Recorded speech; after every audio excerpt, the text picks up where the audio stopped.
これリアのフェンダーが50ミリワイドチャージスピードっていうフェンダーがついてます。これ何がいいって後付け感がこう出ない、オーバーフェンダーとかブリスターつけました感が出てないっていう。あとはもうこのプレスラインがきっちり出てる、純正の耳がいるのが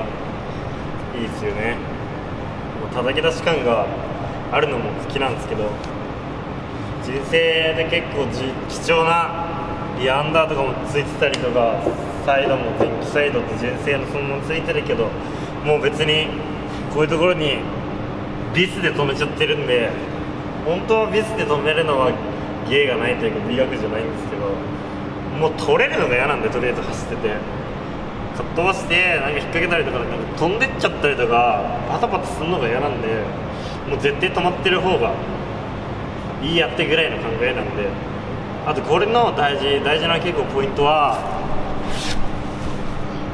もうこのプレスラインもあって純正感があるけど、純正感がある中でもっと大事なのがこの給油口が結構大事だと思うんですよね。よく車外フェンダーとか 50mm とか40とかだとこう中に入っちゃってたりとか、この変な形になってたりとか、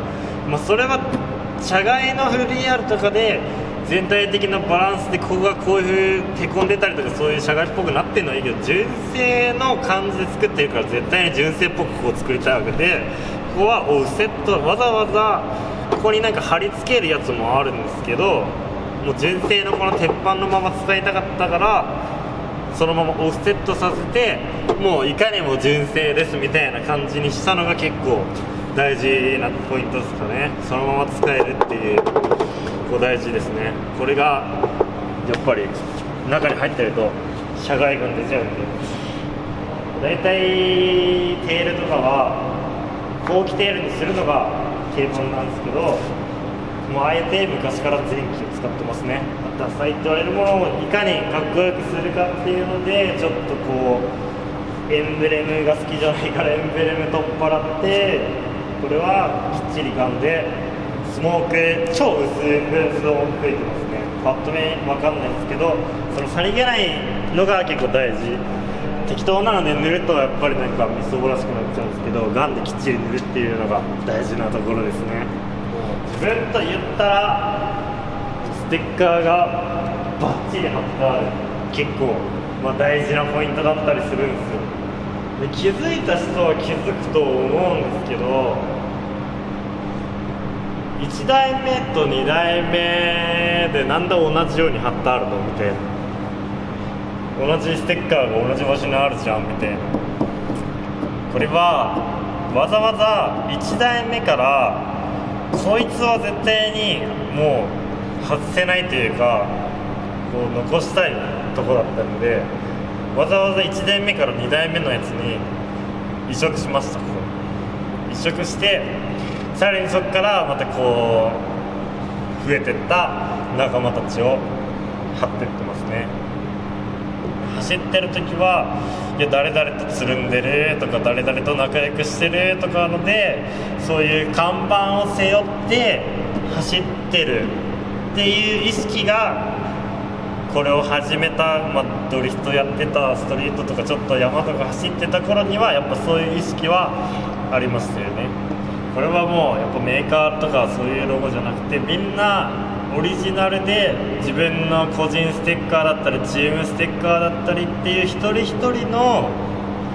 そういう交流した時に、自分もあげて相手でもすぐ貼るみたいな、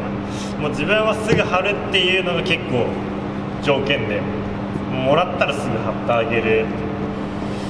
よくなんかガラスに貼るとこう切れてきちゃったりとか、大切なステッカーがダメになっちゃったりみたいな心配をするんですけど、それが結構いいんですよね。付き合いがなくなっちゃった人っていうのはまたもらえなくなっちゃうし、もし付き合いがあるんだったら連絡取ったり、会った時に新しいのちょうだいっていう、つながってる人だけがちゃんと生きてる人だけがこう貼ってあったりとか、そういうのが結構大事だったり、だから常に更新されていくみたいなっっていう、まあ俺っぽいかなっていうので、もうここはスタイルとして残してますね。まあ、これからもずっとこのまんまですけど、常に更新されていきます。常に交流をお待ちをしております。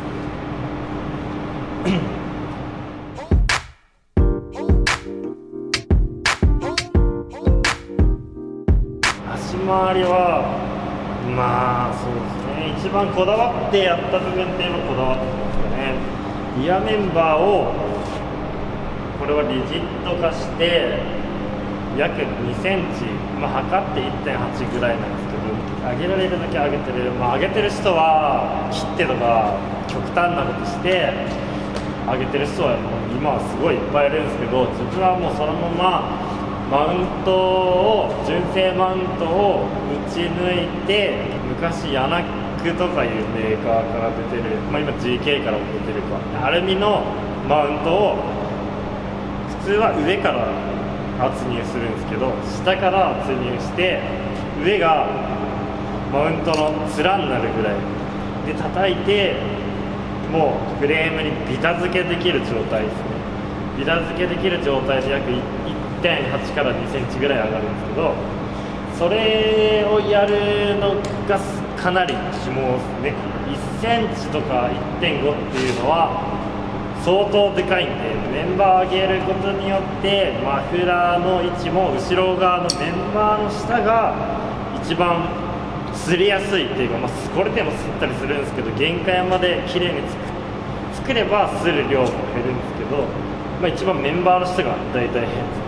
擦るポイントが多いんですけど、それに対応できるぐらい下げてるから、普通の闘魂でもいいんですけど、闘魂ロットとかがシャゴタン対応だったりとか、シャゴタン設計のマックスドリフトっていうアームをフルで3点フルアームで入れてありますね。かなり高級品といえば高級品なんですけど、なんでそれを入れたからっていうと、まあ、オレンジでかっこいいっていうのもあるんですけど、ピロがでかいんですよね、普通のやつより。でもピロの耐久性とかがガタが出にくいとか、耐久性長く使えるっていうことを考えて入れてある感じですね。まあ、今そこまで低くないんですけど、メンバーのロアームの付け根がすっちゃったりして、ロアームが脱落とかってすげえシャコタンにはあったりとか、まあ、錆びてドリフトしててもげちゃったりとかあるんで、もうそのロアームの付け根だけを溶接プレート作って適当に切ってちゃんと溶接してあったりとか、トラクションロットの内側だけを棒でつないで、まあ、それをちょっと参考にしたりとかしてるんですけど、それがすごい効くっていうんで、その溶接して棒でつないであげたりとか、まあ、純正でもそのトラクションじゃないや、闘魂ロットの内側のボルトとボルト間につなぐこうなんかタワーバーみたいなのが出てたりするんで、すごい効くと思うんですけど、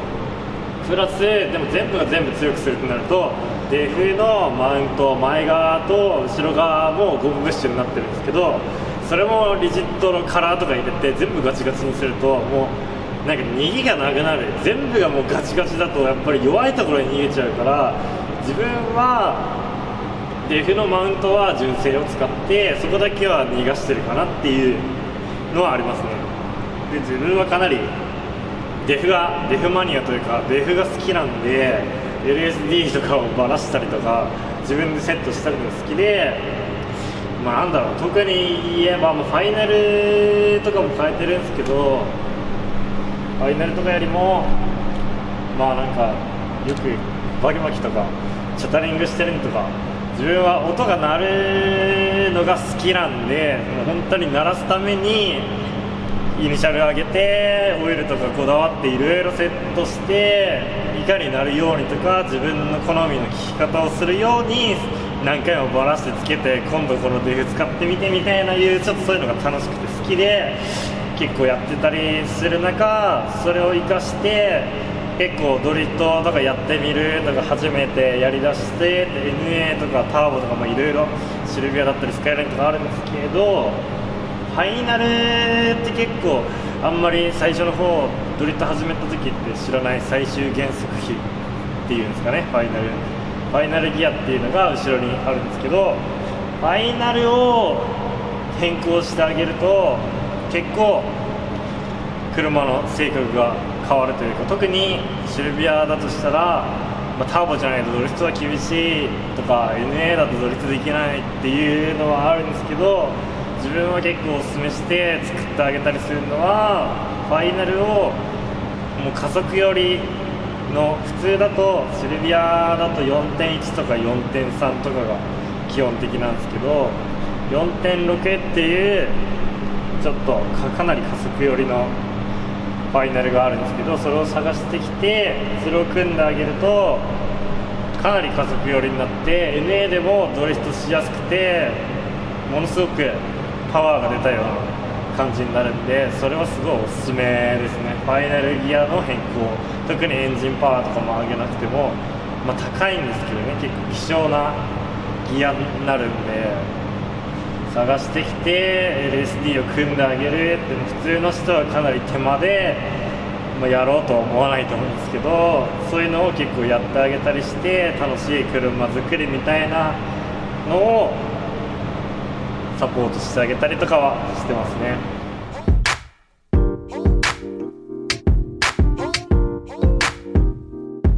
このリムガードの反り立つところが頂点に来るっていうのがもう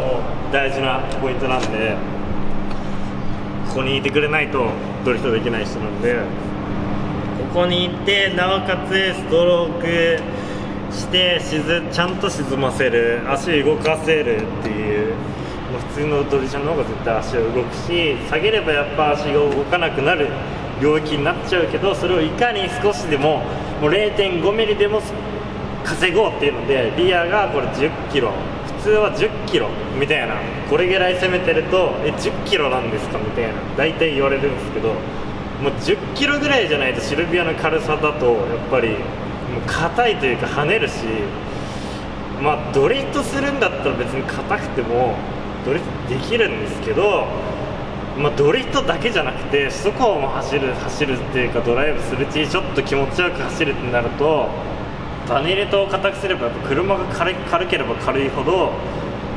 ぱ跳ねる率が高くなるんで、跳ねると踏めないってことは楽しくないみたいな。ゆっくり走るだけだったら別にいいんですけど、自分の中では結構気持ちよく飛ばせる、楽しく普通に飛ばしたい時に飛ばせるみたいなのが絶対条件なんで、って考えると接触しなくてもう快適性だとしたら絶対にガシャガシャ言ってたりとか、こんなに辛さめてて壊れるかもみたいな条件だったらお話にならないんで、もう接触しない条件、見た目ってよりも普通に乗っててやっぱフレームが打っちゃったりとか、わだち避けないといけないとかいう中で避けてても当たるとか、もう本当に乗ってて不快みたいないうのはもう昔そういうの経験して嫌だったんで、それがもう本当に緊急でどうしてもしょうがないところしかやっぱりガッとかドーンとかいうのは極力控えたいけど、見た目はこれを基準にっていう、だから別に地上高をいかに下げるっていうよりも、この現状のセットでいかにドリフト楽しめて普段も平和に快適に乗れてっていう風に詰めたんで、この辺はもう普通以上に、乗ってもらえると分かるかなっていう、もうこれで本当に接触してないのと思うんですけど、マジで接触してないんで、接触するのはしょうがないとか思ってた時期もあるんですけど、もうこういう条件ってホイールサイズもタイヤサイズも変えないんだったらやっぱそういうところにこだわっていこうかなっていうので、絶対にそういうところは当たらないように。でやっぱタイヤ変えちゃったらそれ1ミリの差って結構出るんですよね。引っ張って同じサイズで 9.5 に205で引っ張っても、ものによってはこのリムガードの立つ具合とか幅とかってタイヤによって違うんですよね。その辺はもう引っ張ってシャボタンやってる人はすごいうるさいぐらい知ってるんですけど、だから今自分の中で履いてるタイヤっていうのは今までいろいろ海外製のタイヤ使ってるのが決まってるんで、その中で一番リムガードが立って太くてっていうか、一番幅が出るリムガードに合わせてあるんで、これ以外例えば違うの履いたとしても当たることがないようにはなってるんですよね。ここには絶対常に同じ条件じゃないんで、普通に荷物乗ってなかったりガソリンが入ってなかったりとかだったらすらないけど、いっぱいもうサーキット行くときはガソリン満タン、タイヤ4本積んでる、ジャッキ積んでる、荷物満載、めっちゃ重くなってる、車高が普通1センチぐらい下がるんですけど、もうその1センチとかもやっぱサーキットから帰るときとかって疲れてて、もうそんなガシャガシャ言ってたらもう嫌になるしノイローゼになっちゃうみたいな感じで、やっぱ楽しくないんで、帰るまでも楽しくないと嫌なんで、そういうとこも考えて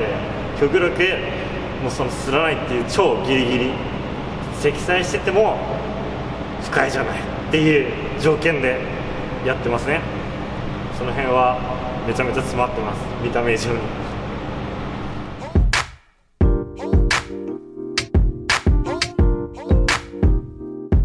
マフラーがベースは GP スポーツのエグザスの F1 マフラーっていう、音がいいっていう有名なマフラーなんですけど、それが一番今しっくりきてますね。なんでしっくりきてるかって、昔はフルストレートしかつける興味なかったんですけど、普段乗りがほぼなんで、ほぼ普段乗りしてでドライブ行ったりとか、アイドリングとかこう静かに乗りたい時にうるさくなくできるような感じを求めて、それが一番後ろにこうタイヤがついてて、アイドリングはうるさくなくて3000、4000回転ぐらいからこう鳴いてくれる、サーキットでも満足できる、爆音ではないけどいい音だなっていう、心地いいサウンドみたいなのを求めてるんで、今はすげえ理想には近くなったかなみたいな。けどもやっぱり普通の人からしたらうるさいと思うんで、爆音車じゃないけどアイドリング状態で結構静かだけど、それでもさらに普通の人が静かに迷惑がかからないためにも ECV はつけてます。で ECV とかもつけ方もいろいろこう昔からいろんな人見たりとか、トラブルとかあんまり静かにならないとかそういうの聞いた結果、今はメンバーより後ろにフランジがついてる、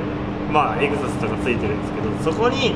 ECV をつけて、やっぱ出口に近い方にECV とか、そういうサイレンサーもそうだけどつけてあげた方が消音効果高いのでおすすめです。おまわり対策っていうのが一番なんですけど、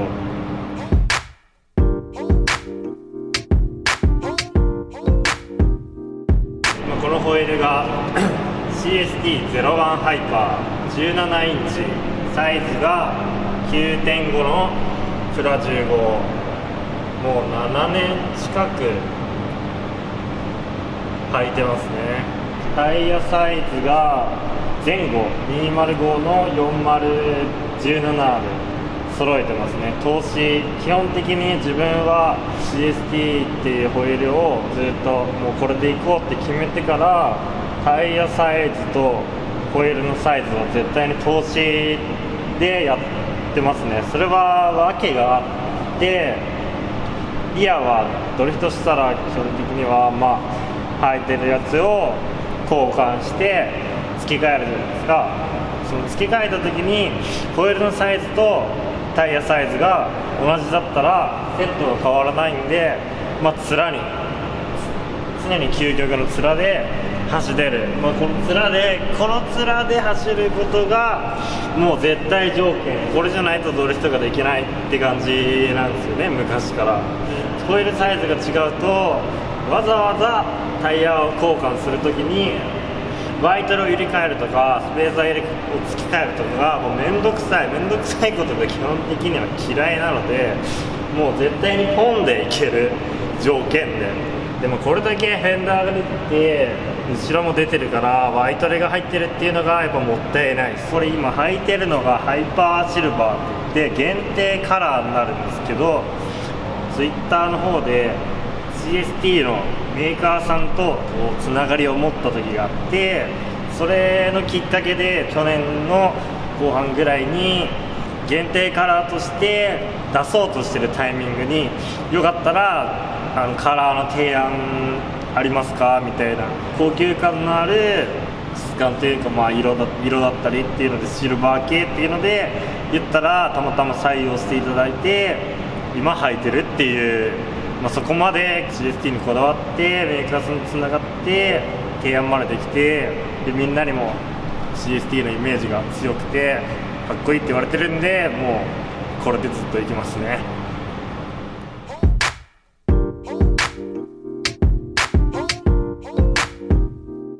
やってる人が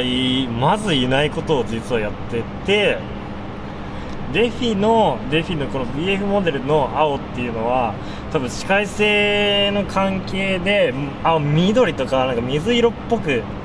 見えるようになってるんですよね。最初はたまたま青モデルをつけてる人がなんかすげえ色がかっこよくなってて、なんでこんなかっこいいんだろうってなったら、青だけはフィルターがついてて一回全部バラして、そのフィルターを外すと青の LED のその本来の色が出るってなってて、でもそれをやるにはこれ非分解になってて、この中をこじ開けなきゃいけなくてかなりリスクが高い、針も外さなきゃいけない。でももうかっこよすぎて絶対それをやってやろうみたいな、あんまやってる人もいねえし、それ先輩がやってたのが昔のモデルの BF でやってたんで、この最新モデルのやつをバラしてフィルター抜きしてこの青で使ってる人はいないんじゃないかっていうだけなんですけど、もうこれは気に入ってますね。室内に関してはめちゃめちゃ流用パーツが多いですね。14のルーフライニングっていうのはシルバーみたいなちょっと安っぽい感じのシルバーですごい明るい感じになっちゃってるんですけど、これを黒内装とかこだわる人っていうのは上を黒にしてあげるんですけど、自分はそれがやりたくて上を適当に黒に塗って、で黒でこだわりたいから、このルームランプとマップランプとこのなんだっけ、このルームミラーのところのステーとかこの辺とか全部1号用を使ってるんですよね。1号用を使うことによって黒にする人は知ってる情報なんですけど、1号用を使うと全部黒になるんですよね。あとは1号のマットを使ってます。1号のマットを全部、それはただ綺麗だし、1号の方が新しいからっていう理由で使ってますね。14じゃなくて1号の助手席のシートと、意外と知らない人は知らないリアも1号のシートを使ってます。実はポン付けでつきます。内装に関して一番やっぱり大事にしてるのは生活感がないっていうのはすっげえ大事にしてますね。ドリンクホルダーとかこういうところにつけたりとか、携帯の入れ物とか充電器がここについてるとか、車好きだったら大体つけたりとかありきたりなんですけど、そういう風に普通にただ単についてるのがすげえ気になる、ちょっとしたネタなんですけど、誰が見ても普通のシフトノブですね。その10年ぐらい使ってるんですけど、実写をやる前に中学生とか高校生とかでやり始めてハマったことがある人、車好きは大体やったことがあると思うんですけど、湾岸ミッドナイトっていうアーケードゲームで相当もう廃人なレベルのぐらいまでやってて、その時も気違いなほどやってたんですけど、それでたまたま知り合いからこれを新品をもらって大切に保管していずれつけてやるって言って、めちゃめちゃ軽くて全然使いづらいんですけど、固体についてるシフトノブを使ってます。乗ってて一番重要、ドリシャじゃなくても車乗るときには絶対必要不可欠なオーディオはやればハマればハマるほどお金もかかるし、もう沼にはまるとどんどんやるところが増えてってわけわかんないことになっちゃうんですけど、ポイントだけ押さえてこいつでは一応自分の中で徹底的にはやってありますね。いろいろな振動音とか、やっぱシルビアのドアってそんなに最初からがっちりしてて高級車のように純正でいいって感じじゃないんで、もういろんなところからガタガタじいじい変な雑音が入るんで、もうお話にならない、音量を上げると特にっていうので、もう今回はちゃんと徹底的にそういうところをやってやろうというので、まずベースのバッフルですね。バッフルを MDF で形作ってぴったりここに合わせて手前に出してあげて、でもう一番やりたかったらもう防振ですね。防振がすごく大事ですね。レッドリングする上で大事なところ、一番効果が出るんですけど、普通の鉄板だと普通に叩くとこういう軽い、薄い鉄板のよくある音なんですけど、これアウターパネル、ドアの外側のパネルにちゃんと防振剤っていうのを貼り付けて、もうどんどんって振動しない、なんていうんですかね、音量を上げた時にスピーカーの振動と一緒に共振しちゃうのがやっぱ良くない。音が共振して余計な音まで聞こえちゃう。外に大きくすると窓閉めてんのに外に聞こえちゃうとかもあるんですけど、もうとりあえずアウターパネルと中のサービスホールから鉄板から全部音のテストしたりして、めちゃめちゃ音上げてじいじ言うところとか探って全部貼ってあげて、どれぐらい効果が出るのかなっていうのが、自分の中でやってみたかったっていうのもあって、今回は徹底的にやったんですけど、もうまるっきり違いますね。これはもうやった人にしかわからない。やりだすと結構面倒くさくて適当になっちゃうんですけど、今回はそういうところ徹底的にやって効果が出たんで大満足ですね。スピーカーはセパレートタイプって言って、ツイーターとミットと一応その一つ一つに、これで低音だけ出しすぎちゃうとやっぱり沈んだりしちゃうんで、極力こっちを押さえてあげて、一番低い低音だけを出す、サブウーハーを今は本当に補いとして簡単につけれるような内蔵式のサブウーハーを後ろに積んで縛り付けてあります縛り付けてあるのは常にそのいい音で走りたいというか、普段乗っていい音で走るのはもちろんなんですけど、ドリフトする時も常にいい音でノリノリで走らないとテンションが上がらないし、モチベも上がらないんで、めちゃめちゃ重要ですね。でこれでもとりあえずって感じなんで、やりだすと今やりたいこと、今だったらここもやりたいっていうところがどんどん増えてきちゃって、特にサブウーハーとかをこうやってトランクスルーとかタイヤとか詰める条件できっちりやりたいんですけど、やるってなると、やるんだったらかっこよくつけたいから、バッテリーは移動しないからバッテリーを移動して配線とかも綺麗に後ろに作りたい、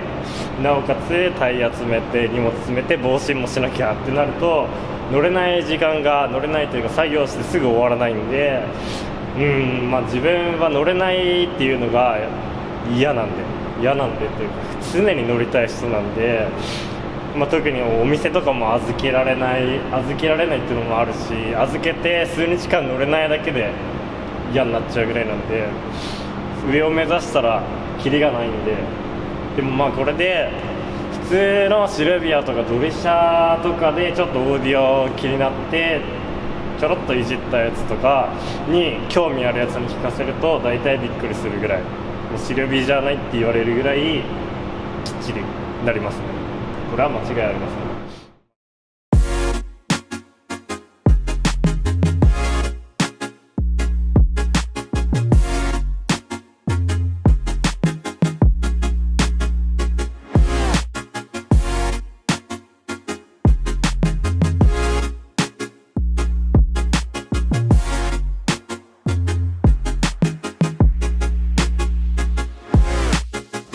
ドリドリに関してはこれを作ってる最中、もちろん知ってたからこんなに綺麗に作ろうと思ったし、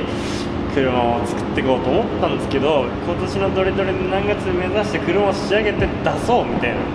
いう感じでは俺はやってないんですよね。どれどれにために車を作ったみたいな観点じゃないっていうところが結構大事かなっていう、本当にレベル高いし、もう俺なんか出れるようなそういうレベルのとこじゃないと思ってたし、絶対に先行で受からないと思ってたんで、どれどれに出て目立ちたいとかじゃなくて SNS だけの中の関係じゃなくて、どれどれに行ってそういう人たちの中に入って交流をしたいな、そういう気持ちもあって、この車が出来上がってるわけじゃないけど、そこそこまともになった頃に来年あたりにどれどれ出れたらいいな、せっかくここまでこだわってやったし、詰めどころを結構考えたかなっていう、やっぱすげえ車作りに対してこだわってたりも、自分で DIY でもう自分でここまで作り上げた、作ってくって自分のメニューでやってったっていうのが一番でかいんですけど、もうどれどれに出てる人の DIY とか、DIY のレベルがショップレベルっていうか、もう普通じゃ考えられないぐらいのクオリティだったり、カスタマイズのレベルだったりしてるんで、到底自分がここまで作ったとしてもやっぱり怠らないっていうか、そこまでいけないっていうのはやっぱあるんで、自分の中でもうやれるとこまでやって、で自分が納得できる仕様になって、これがもう今の最高傑作だっていうところまで自分を追い詰めて、じゃあ挑戦してみようみたいなのがあって、もうなんか見た目云々とかよりも一つずつやっぱりこだわってったりとか、その自分の中でダサいなとかちょっと適当だなっていうところをパッと見ちゃ分かんないようなところとか、さりげなくそういうパイプだったりエンジンルームだったりネジだったりとかを変えてって、どれどれとか意識高い人たちの情報とかも見て、自分に置き換えてできそうなところをやってってみようかなみたいな、ちょっとしたことだけど進めましたね。自分の中で恥ずかしくないかなってレベルまで仕上げてって応募したんですけど、応募してもうまさか選考が通るとは思わなかった状況で、2018年のドリドリに出させていただいた時はめちゃくちゃ嬉しかったですね。やっぱり狭きも70代っていうか70代ぐらいのところに200、300代ぐらいなのかな、それぐらいの人がエントリーして選考を通ろうとして、しかもあんなにもうレベルが高くてすげえ車の人たち、意識高い人たちが目指して作ってる人の中に選ばれたっていうのがめちゃくちゃ嬉しかったですね。その時はもう本当に全部感激かなっていう、自分の中では感激でしたね。でも自分の中のスタンスだけは絶対にブレさせないっていう、自分の中のスタンスでエントリーするっていう、そこだけはもうすごい車作りっていうよりも、自分は普段乗りができてドリフトできて壊れなくて快適に乗れて、トータルで楽しめる車っていうので、でもやっぱりすごい車しかないんで、インパクトとかだったらやっぱ負けるっていうよりも、それだけドリドリに関してはやっぱすごいっていう方に、やっぱすごい車作りっていう方がやっぱり強いんで、すごい車を作ろうとして自分はやっぱり出たわけじゃないんで、その2018年はちゃんときっちり出て納得できるぐらいまで走れて、まだ結婚してなかったから彼女として連れてって、一緒に連れてって一緒にそういう空気とかも分かってもらえたりとか、旅行みたいな感じで次の日も一緒に行ってる彼女も楽しませるみたいなで、車も壊れず家に帰るまで楽しくドリドレを終えられたっていうのは、自分の中ではすごいでかいかなっていう。その舞台に行って何も起きずに、それだけすげえ予備パーツとかも壊れそうなところもきっちりやった、そういうところの準備とかも含めて、自分の中でのドリドレなんで、そういうところが、まあ、自分の中で完璧にはこなしていけたから、もうすげえ納得、後悔はなくドリトルに出れたっていうのが、まあ、自分の強みでもあるけど、普段乗れる条件で考えてるのにドリトルに出れたっていうのがやっぱでかいんで、ドリトルに出てる車でこんな旅行してる人もいないし、わざわざ遠出したりとかそこら中なんか暇な時ドライブみたいなことをしてる人は多分俺ぐらいしかいないと思うんで、もうそれが俺のスタンスだから、勝ち負け関係なしに車を長くやっていく長くやっていく、楽しくやっていくって考えたら、もうそこが一番重要。楽しく乗っていける、もう飽きたら終わりじゃなくて、ずっと長く楽しめて壊れない車っていう方が俺的には大切なんで、もう普段からも満足というか、普段からドリドレ常に